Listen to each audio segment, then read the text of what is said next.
Hello everyone, and welcome to this week's episode of Idiots in the Wild. You'd think I'd know that by now. First up today, we have a story by frequent contributor to the channel, Dragon Crystal. Peddle your entitlement elsewhere, Karen. So this happened roughly 2 years ago. And it's actually my brother's story because he is my grandma's PCA. I waited a while to write this story due to respect to my grandma and brother who had to deal with this treatment. My grandma had a medical scare around 1 a.m. or so, and our parents called an ambulance to come bring her to urgent care. Unfortunately, all the rooms were full, and the doctors only allowed one person to stay with the patient.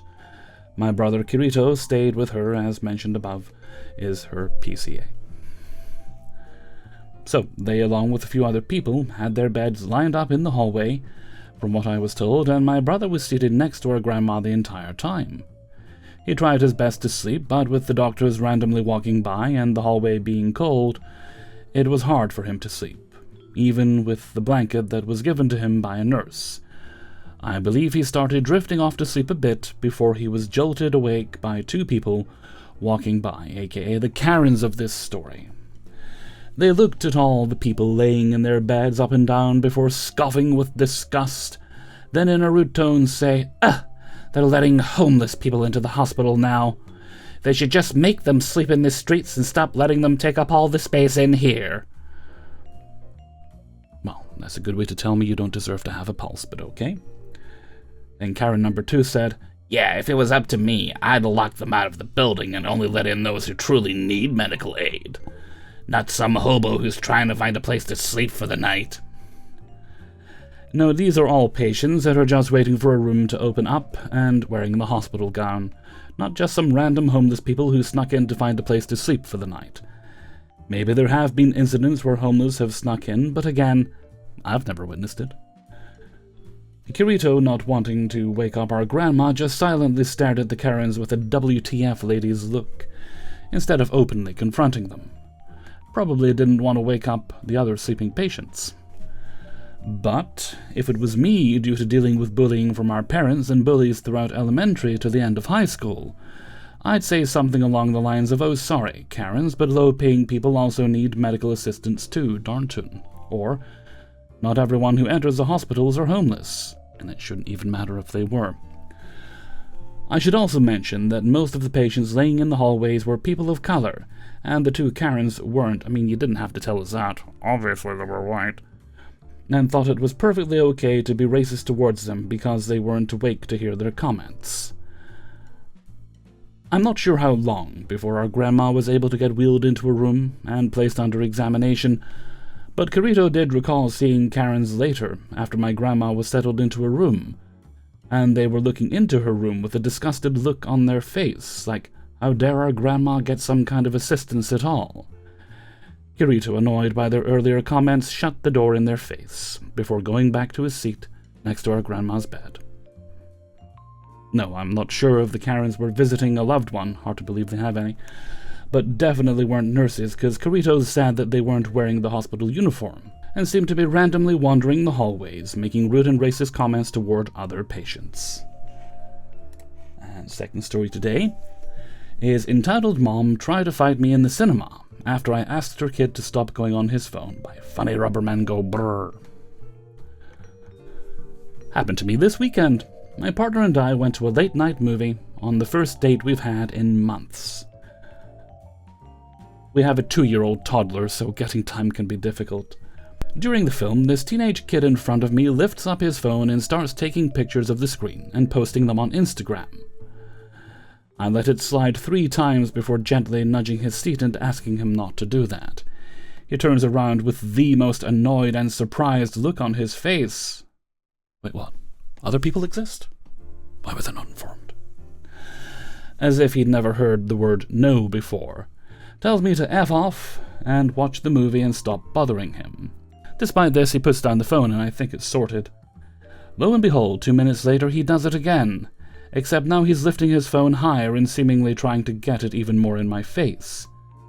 So I lean over again and ask him to stop doing it or I'll go get the staff. Again he tells me to F off. But now his mother decides to interject loudly, telling me to mind my own effing business and that I shouldn't tell her kid what to do. Somebody needs to, sweetheart. Crying out loud. I repeat asking if she'd like me to get the staff. She swears at me, tells me to do it. Half the cinema is staring at this point, so I get up and get a staff member. While I'm gone, this lady turns around and stares my partner down for over a minute, pulling the fingers at her and just being a general butthole. I return with a staff member who takes the mother outside for around 10 minutes. About 5 minutes into that, the husband goes out to join in the conversation. Eventually, they come back and lean over and tell the kid not to go on his phone anymore. The kid then loudly exclaims the R slur. I just sigh and try to enjoy the film. He spends the rest of the film endlessly fidgeting and moving his hands around as high as possible. Somebody missed their Ritalin. Not ideal, but better than watching this kid's Insta-feed.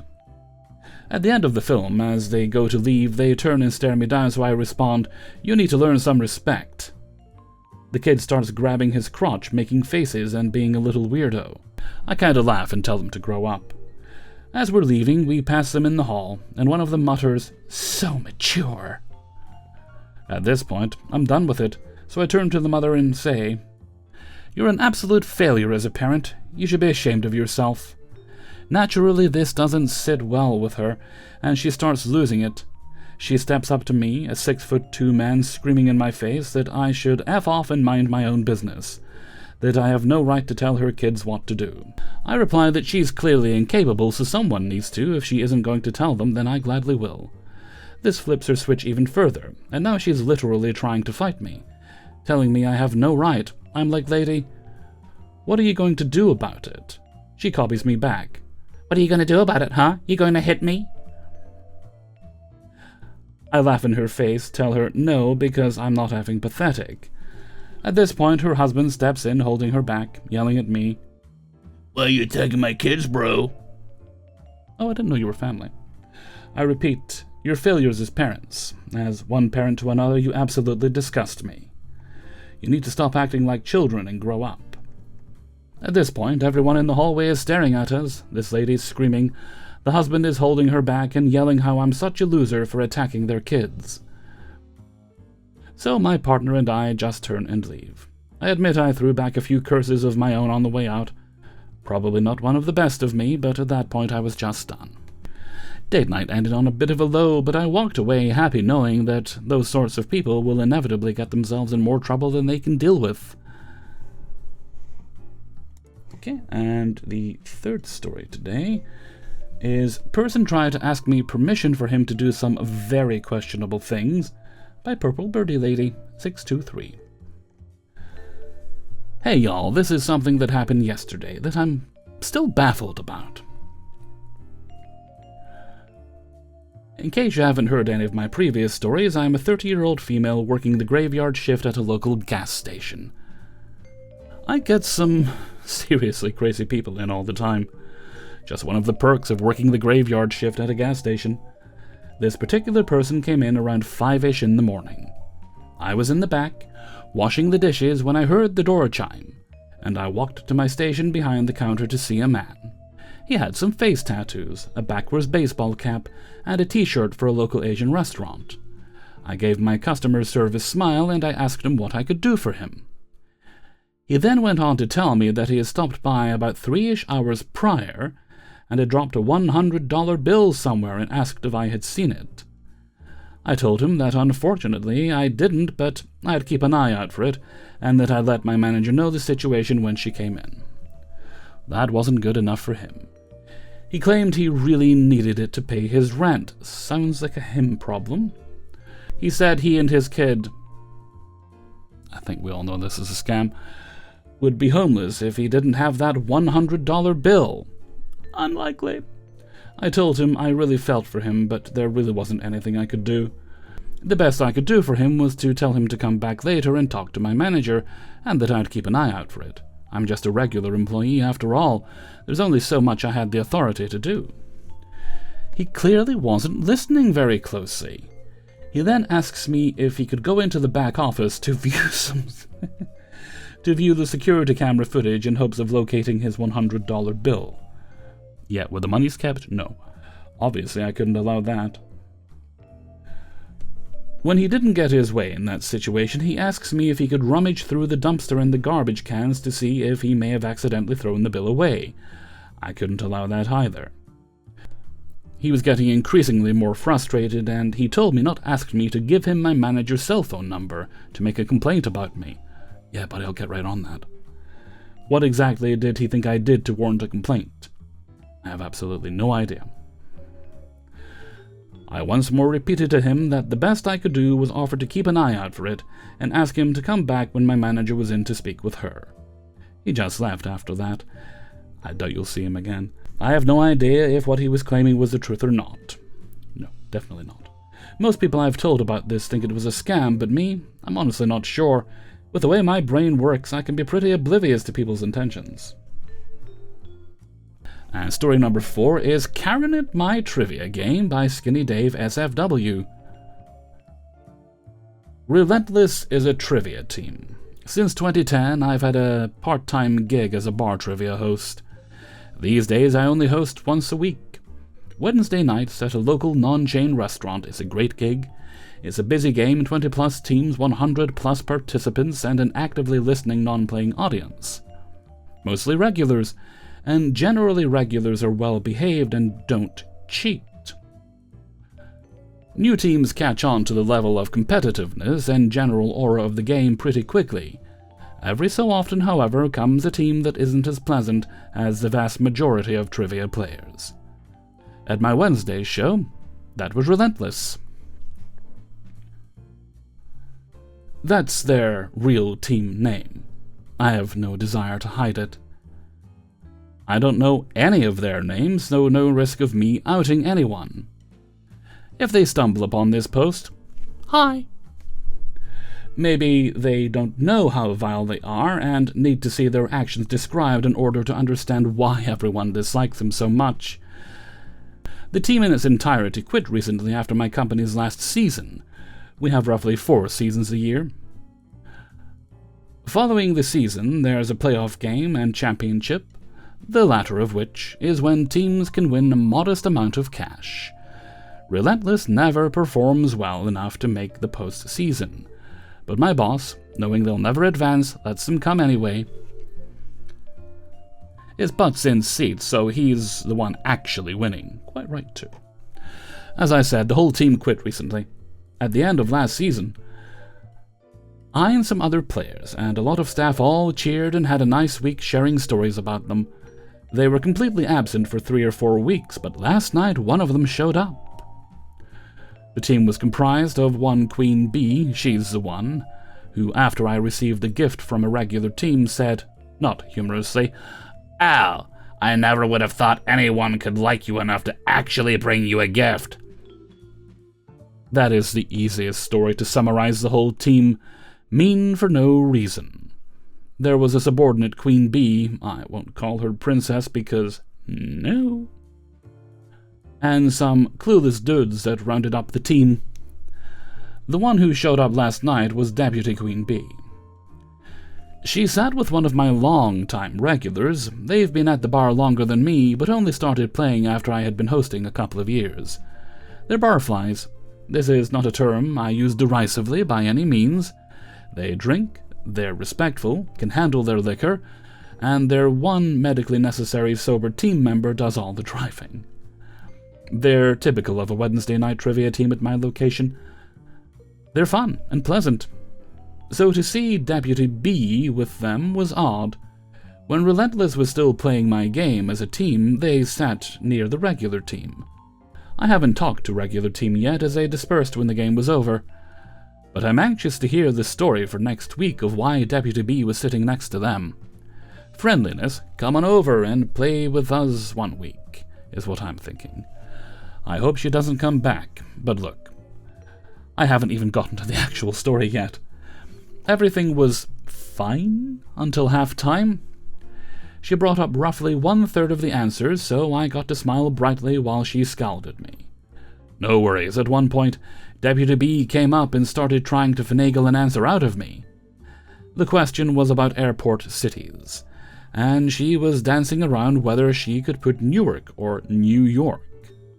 Her goal is usually to get me or my lovely, wonderful co-host, scorekeeper, and wife to say something to use as ammunition later. It's a technique not unique to them, and something I and my wife know how to deal with, especially with the likes of her.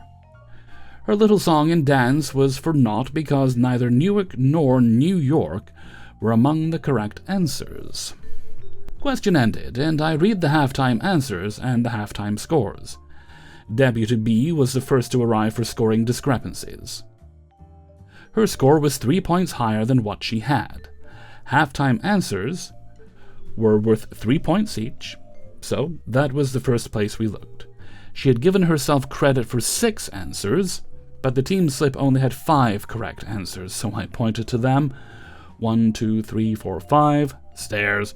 1, 2, 3, 4, 5, more stairs, alternating between me and the answer slip. 1, 2, 3, 4, 5. Poking my finger on the slip each time, you got 5 answers correct. At this point I had memories of Captain Picard and 4 lights for some reason. 4 lights! Anyway, suddenly, Deputy B had a eureka moment. Paris! She shouted. Tom Paris? Sorry, I got sidetracked by Star Trek for a second. I looked at her quizzically for a moment, and she repeated, Paris. I said, Paris is not one of the correct answers. At this point, she's fumbling around, mumbling and looking at her score sheet, which is irrelevant because the only thing that matters is the answer slip turned in by the team. Paris was on her answer slip, but it was not one of the correct answers. More mumbling and fumbling. I finished. The only thing that will help your case is if you have 6 correct answers on your answer slip. 1, 2, 3, 4, 5. Take this, and if you see a 6th correct answer, let me know. In the meantime, have a seat. I wasn't out of control, but I was certainly escalated. She had this dejected, woe is me expression, and she actually skulked away.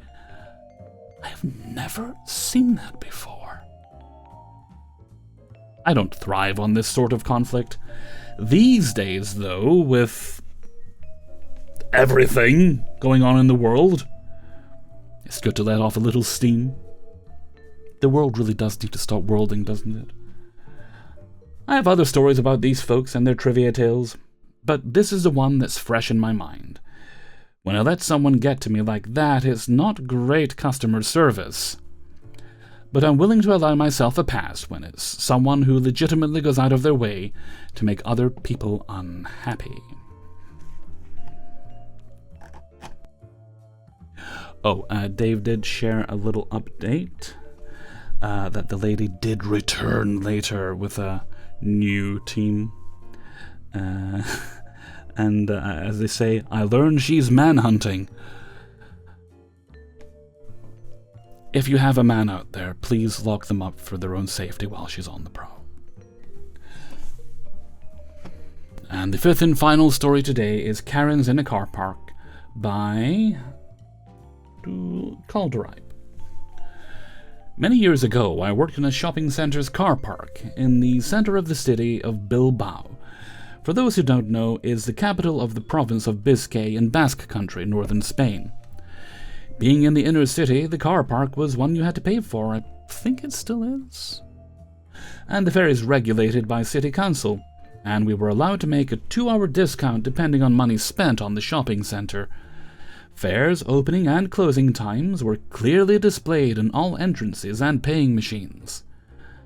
I had arguments with customers anyway, as if I was the boss when I was just a worker trying to earn a salary. I'm telling you 2 Karen situations I remember, and sometimes I laugh remembering. First one, I was in the area where paying machines were, and I explained to Karen 1 that we are allowed by the city council to do just a 2-hour discount. You should ask the city council to allow a longer time discount. I have to be here while I'm working, and this kind of request should be done in the city council. Then you go when you end your shift. I say in a very serious tone, like I was in the military talking to a higher-ranking officer. With all due respect, ma'am, I'm doing nothing related to my work in my spare time. Realizing she had just said something stupid, she shut up, paid, and left. If only they were all so easy. This is important to understand the context. This other one happened a few days, maybe a week, after the late Inaki Azcuna, mayor of Bilbao, who embodied the archetype of the brave, willing to take challenges, humorous and a little bit arrogant people of Bilbao, was named by some international organization the best mayor in the world, and the news was still being commented in the media. I was in the same paying machine area, and Karen, too, starts complaining about how expensive the car park was, and I explained to her that the fares were set by the city council, and neither I nor the shopping centre management could do anything about it. Then she transformed into some sort of Super Saiyan Karen, and started yelling in front of the rest of the customers, and bothering them too. I want to speak to a manager. And who is the main responsible for these fares? I gave her a dead stare, using my coldest, most professional and personal tone. Inaki Azcuna, mayor of Bilbao. She fell silent. Some giggles of other customers were heard. She went red of embarrassment, paid, and left. It felt so good. And that brings us to the end of today's video. Big thanks to everyone who allowed me to use their stories. If you'd like to support the channel, you can do so by signing up for my Patreon page, located down in the description. There's a link there. $1 or more a month, whatever you're comfortable supporting, gets you early access to the videos all at once on Monday. You'll also find links there to my merchandise store and other social media like Discord and Threads and things like that. I think that's everything for now, so let's move on to Hellfreezer's question of the day. And today's question is, no reason I'm asking this, when was the last time you had to deal with a power cut? I say this because, well, they're not common in my area, but I woke up today, not been sleeping very well lately, but I usually wake up at least once during the night, which is normal for me, but I've been waking up a lot more. But last night I actually slept about 5 hours before I woke up for the first time, so I thought, oh great, I'll relieve myself and then I'll get back to sleep, and that'll be a normal night's sleep for me. So I was looking forward to that. Anyway, I get back into bed. I'm kind of trying to get to sleep, so we're kind of in between sleeping and dozing, and then something's not right. I'm like, what's wrong? Something's not right. Then I realize it's too quiet.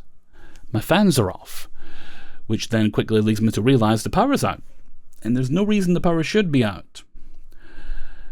So that leads to me getting up, having to deal with that. I call the power company. You think the power company would be able to tell you when there's a power cut? You think they'd be able to keep track of that sort of thing? Nope, they couldn't tell me. For some reason, they couldn't access the database that tells them. Yet I could call the number later, which I did, that tells you and confirm there was indeed an issue in the area. Don't know why they couldn't do that, but anyway. I also had to... I was calling them so I didn't have to throw my clothes on and then go out, because I'd just gotten up. I didn't want to go out so soon. So I had to go knock on two neighbours' doors, weren't home. Eventually I went down to the local shop and I discovered, power's off in the shop. It's off all along the street. Took a while to get it back on. Then I thought, okay, that's fine. So I made something to eat. Then I discovered the internet was also out. Check, there is actually a fault listed in the area, so it's not my equipment. So I don't know what happened that caused both the power and the internet, two separate utilities, to go out at the same time. Power came back on, was on for a few hours. It went out as I was sitting down to get ready to record again. So I just sat in the dark, munching on what we call nice biscuits. It's kind of like a sugary coconut flavoured biscuit, and sipping on a can of Relentless. Waiting for the power to come back on, watching videos on my phone. I was watching a build, repair, restore video with Darren the Builder. And so that eventually I came back on, and I was like, okay, I think it's stable now. I'm guessing they must have been working on it all that time and then shut it down. And it was only off 10 minutes this time. And internet's still not back on.